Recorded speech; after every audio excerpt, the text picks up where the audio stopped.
raised her 5 kids, and have a lot of great memories of the town as a kid growing up. Beatrice Guida. I'm 48 West 3rd Street. I've been here, I guess, 70-some years. A new person to town. 2 daughters, and I have children. We love it. We really love it here, yeah. I'm Caroline Petrozello. I live on 3rd Street, and we're there 81 years. And we used to live on Church Street, too. You didn't go very far away. No, just around the block. Right. Patty Brown Christensen. I've lived in South Orange for 2.5 years. And prior to that, Maplewood for 10 years. I'm on the board of South Orange Productions with the movie, and I'm heading the archives team. I'm David Gasman. I'm the president of the South Orange Historical and Preservation Society, and I've only lived in South Orange for 19 years.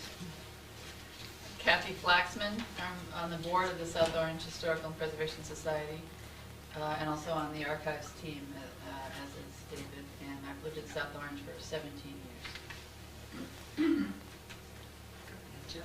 Josie, why don't you say, we're asking everyone to introduce themselves. Okay, I'm Josie Savino, and I've been living in South Orange for 3.5 years. I teach at Milburn High School. I'm a teacher of Italian, but I grew up in Maplewood in South Orange. I moved to Maplewood when I was 9. I attended Seth Boyden School, then I attended South Orange Junior High, as it was called at the time, in Columbia High School. So I'm very familiar with the 2 towns. Thank you. I'm Mark Mathias, and my grandfather, Ted Langan, moved into town in the 1940s. I was born and raised here in South Orange, and I'm helping out with some of the research for the Spirit of South Orange, where we're gathering information from synagogues, churches, and any other religious organizations that help build the town. Yes, I'm Aline Backham, and I've lived in South Orange on Glenside Road for 30 years. And I have a history of the South Orange Garden Club, which no longer is active. I'm Alan Rosen. I'm one of the trustees in South Orange. I'm here to root Nancy and her crew on in this very worthwhile project. And I've lived in South Orange for 35 years now, most of that time in the Montrose area.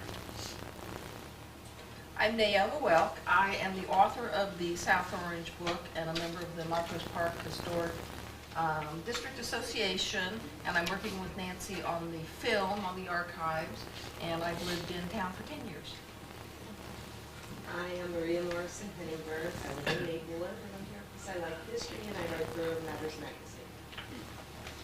I'm Pat Cooper. I'm new to town. I'm here because my daughter is involved in this project. I'm Caitlin Mollison.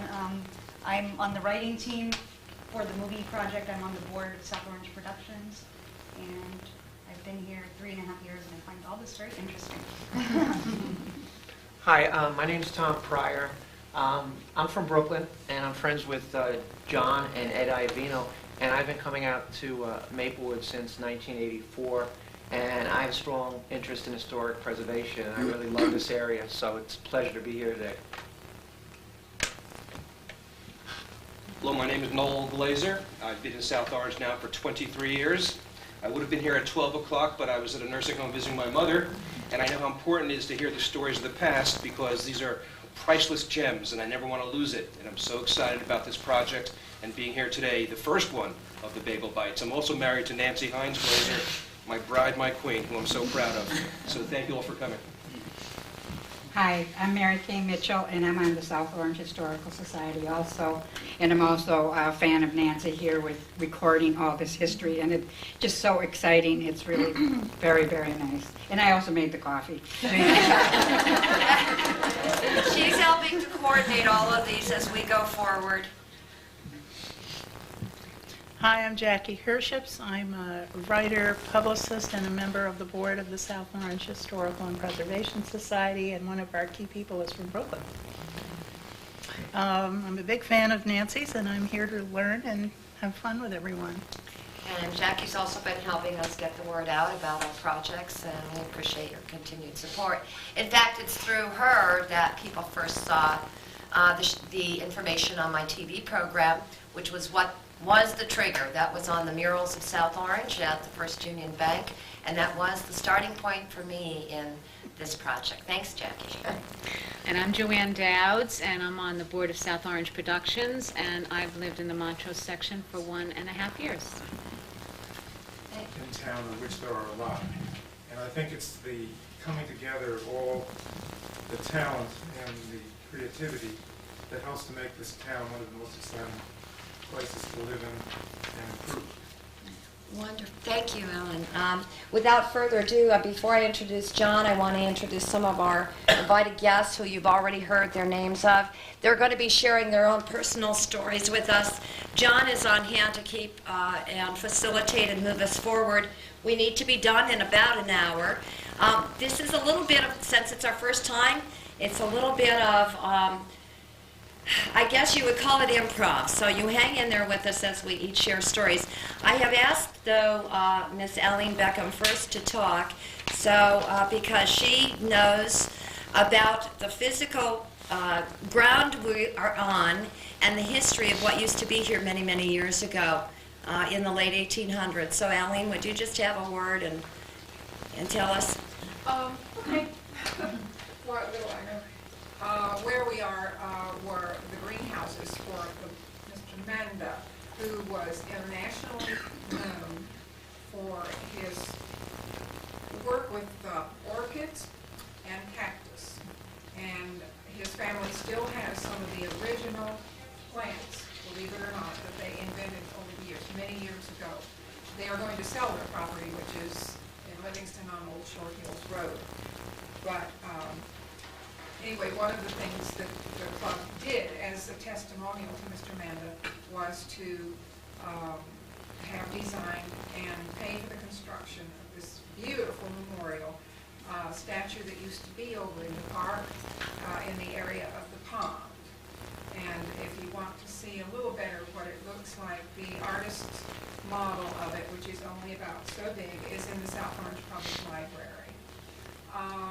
Unfortunately, somehow it had to be moved for one thing or another, and pieces of it were scattered, and no one really will tell what actually happened to it. But it was a beautiful thing, and wouldn't it be great if we still had it?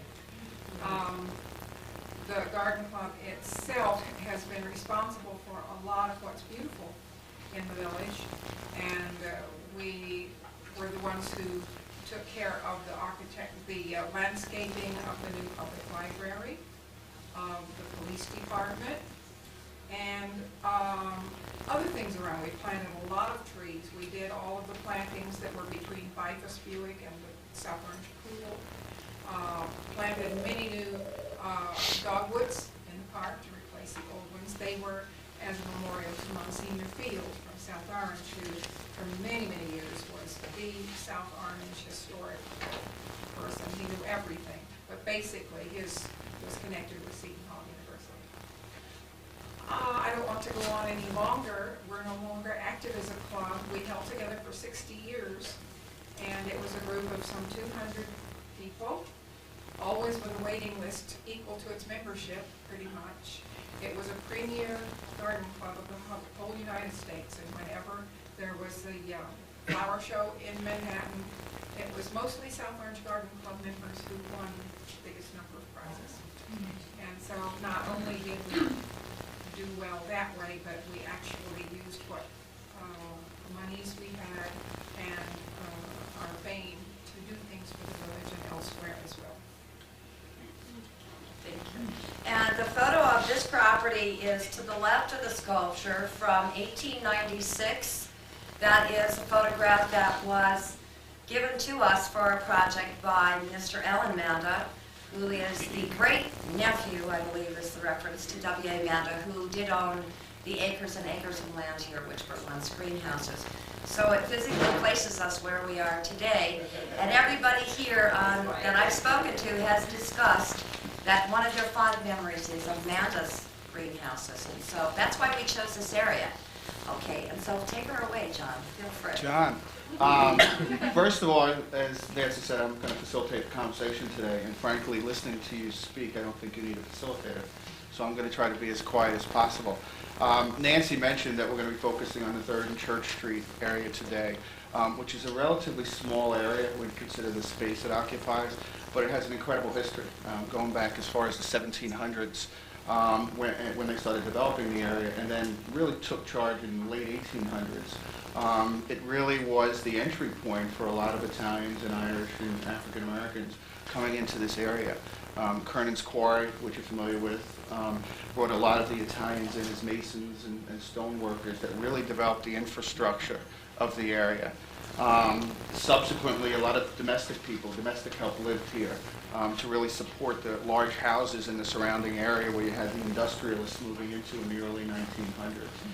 I'm a postcard collector, I mentioned, and you glean a lot of history from postcards, not just the views, but also the conversations people had at the time. And when Nancy first asked me about this project, I did everything I could to find postcards of this area, and there's not much from a pictorial standpoint available. So this particular conversation is really exciting to me because it really starts to give us an understanding of what this area in South Orange was like in the early 1900s. So I'm pretty excited about it. Should there be any shortage of conversation, we've got some views to show you that might trigger some thinking. We've got some questions we have up here. But we really just want to talk about your experiences.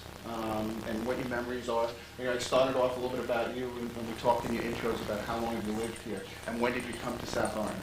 But we'd just love to open up the conversation to hear what you have to say. Alice, I'm sorry. I don't want to be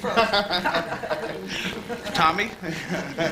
But, you know. Let me ask you a question. Where was the quarry? Well, there was a quarry up in the old one where they're trying to develop now, but as a kid, Kernel Mix was here. That's where they mixed it. Right on the street. Right, yeah, they used to bring everything down. And as kids growing up, we were kind of poor in this area. We didn't have a baseball team to play, so we went to Mr. Kernan. And then we said, we want to have, he said, no problem. He bought us all shirts and gloves, and our team was Kernan's Quarry. What year was that about, Frank? I'm trying to think, probably around 61. Okay. Yeah, very generous man. And he gave us all bats and gloves, and most of my friends all grew up on Church Street. And we started our own little baseball team, and we started playing the other teams around town. But yeah, Kernan was very interesting. My brother Ralph worked for Mr. Kernan. Yeah, in his quarry. What did he do for him? What did he do for Mr. Kernan? What was his job? Oh, I don't know. At the time he was young, and then later on he drove a truck. He had a truck. Yeah. He worked for him up in the quarry, and then he worked on 3rd Street there for a while. Yeah. It was a great town as a kid growing up. Oh, yeah. We had Cameron Field. I tell stories that we were 8, 9 years old. Mother would say, here's your towel and your soup. You'd go up down to Cameron Field, and they had separate, an old swimming pool. Mr. Farrell's house was right there. And I couldn't imagine anybody drowning there, but kids did drown in that pool because no matter how far you went in the pool, it was maybe this high, 5 feet, but they had an old filtration system. But getting back to it, all the kids would walk down there, the kids who didn't go away anyway,